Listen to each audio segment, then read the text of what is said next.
Well, essentially, when you deregulate, you need a regulator. When you liberalize, you need a regulator. The regulator is the referee. The regulator looks at all the angles to the situation and then takes a decision. And in our context, we have two regulators. We have the PURC, which is the economic regulator, and we have the Energy Commission, which is the technical regulator. If a regulator issues orders or directives, the entity or the person at the end of it should comply.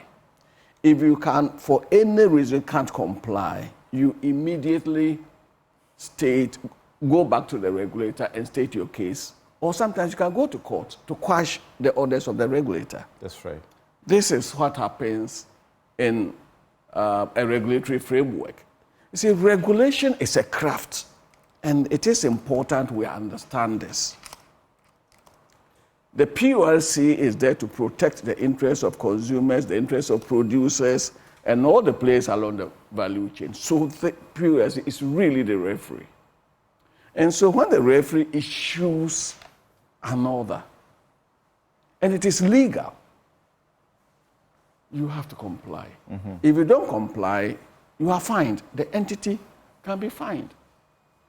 And so it is not for the ECG to say we have a stable national network or transmission network, and so they won't comply or decide to choose where they comply and where they do not comply. In any case, ECG is not responsible for the National Interconnected Transmission System. What is that? NITS. It's GRICO. It is GRICO that is responsible. So you don't issue statements on things that you are not responsible. So do I understand you to say that the order should be directed to GRICO instead? No, please, to ECG. To ECG? Yes. If it is not in control, why should the order be directed at it? The transmission system is different from the distribution system. The transmission system, to use the local parlance, is just like Kayaye. You give the Kayaye load to carry, and the Kayaye delivers the load from the point contracted to the other point. If the load is half load, the Kayaye will carry the half load. If it's full load, it will carry the full load. So you can't blame the Kayaye for bringing you half load. Because that was what the Kayaye was charged with. GRICO is the transmission company. It will only take to the distributing companies, and there are two of them if you ignore Enclave Power, which is a small private sector entity. It's basically GRICO and ECG and NETCO. Those are the two distribution companies. So they have contracts. What GRICO does is to wheel the power contracted and the power supplied to their substations for them to distribute to us. Yes, to us. So how do you blame me if I do not have enough power, if I'm not given enough power to wheel? So are they really being non-compliant when what they tell you is that it is not that they are shedding power, but these are things that are unpredictable. They are localized outages. How can you have a timetable to that? That is not factually correct. You see, at the scale, I can understand when one transformer goes off or a transformer is loaded and some of the modern ones will automatically switch off if they are overloaded, etc., or browns out. That I can understand. However, when this week, on the average, you were shedding at peak 400 megawatts, it cannot be localized. That cannot be localized. Look, you say you are changing or working on your transformers, about 900 of them. You have over 32,000 transformers. So how can work on 900, around 900, have this national impact? It cannot. I can understand ECG, they're a commercial entity, and let us never forget that ECG is a limited liability company. Okay, so pure commercial focus. The Ghanaian state wanted ECG to be a company and establish it as a company. So, of course, it will want to put the best foot forward. And so we will capitalize on our situation to explain away the shortcomings to the best we can. I don't blame them for attempting to do that. Any business will do that. And that is why there's a regulator. The regulator will listen to you, listen to other players, and decide that, look, this is it. Is this what you say is not accurate? Let's listen to the former Minister for Energy, Dr. Matthew Opoku Prempeh. He spoke this week. Now Minister for Energy, right. He spoke to former Minister for Education, rather. He spoke to the press and has appeared to have angered many people. But this is what Dr. Donkor is saying is not exactly accurate. Energy sector, the current power cuts. Some people are saying that you made mention of this. You use this as a campaign against John Mahama, and now we are experiencing a worse situation under President Akufo-Addo. Would it reflect in the 2024 election? Would it be something that people will stand on to vote? If you are comparing 4 years, MPP administration, energy sector is 300 times better than John Mahama. But we are still experiencing Dumsor. Nobody has said we haven't.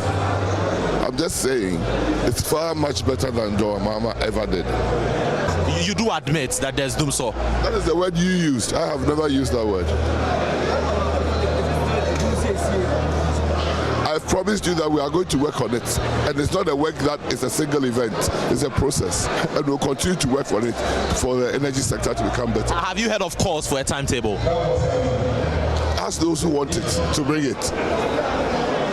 they should bring the timetable. If there is, I haven't seen any timetable. So when people are calling for it. Say bring a timetable, what do you mean? The ECG says that there's no timetable coming. Why do you want to bring a timetable? What purpose? Why would somebody get up and wish evil or bad for the country? So it's not a situation they can have a timetable to.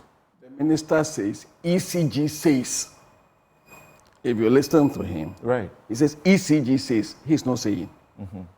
And to start with, it's not the minister's responsibility to issue a timetable or not to issue. But you are saying ECG is being untruthful? Yes, I'm saying that it's not the minister's responsibility. It is the responsibility of PURC.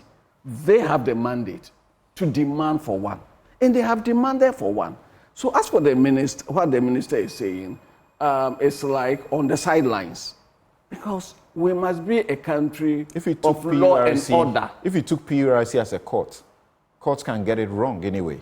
Well, so their response is that... If a court gets it wrong, don't you go for appeal? So they have issued their response in terms of the compliance. And they are saying, ultimately, that there is stable national grid. You see, are they responsible for the grid? Are they responsible for the grid? You are not. Gridco is the one responsible for the national grid.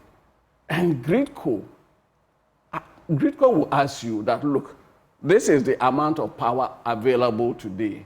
So knock off 200 megawatts at peak. If you don't, Gridco, in charge of the Systems Control Center, will decide to knock you off. Other than that, there will be a national meltdown, a systems meltdown. And if they load to be, if you are proactive, they ask you to knock off 200, and you do it, it's smoother. If you don't do it, Gridco will not allow this, will not allow a systems meltdown. And so they will just look at your biggest bulk distribution point that can give them the 200 and knock it off you, for you. So this is not new. So hold on briefly. I'm extremely worried about the perception of this cash waterfall mechanism. I'm extremely worried. The cash waterfall mechanism is an administrative tool, a managerial tool to manage a situation. And what is the situation? The situation is that, one, we are under recovering cost. Ordinarily, and that was why I stated earlier on that ECG is a limited liability company. So. When a limited liability company, Though wholly owned by the states. yes, is undercapitalized, the shareholder has an obligation to inject capital. No dispute about it. And yes, currently the state is injecting some money, but not as capital, but to support operations. The Ghanaian state is paying about 250 million cedis every month for fuel because of the contracts for fuel supply. And that is still not adequate. And therefore, there is a debt burden exceeding $1.5 billion on the sector. The debt burden is that Ghana Gas is not being paid by VRA. VRA is not also being paid by ECG, so it's cascading. There is that debt burden. But we are lucky, at least we own the gas, apart from what we have to pay to ENI and what we have to pay for tallow. If we were totally dependent on N-gas, that would have been a disaster. So we should not, and the cash waterfall mechanism was discussed and agreed upon by all parties. And therefore, if your allocation, and it's about prioritization, the number one priority is fuel supply, pay IPPs. Then we come to the entities who will need money for the administrative running. If you are saying that I choose to pay a particular fuel supplier as against those in the pool, then it raises issues. ECG has a very difficult situation.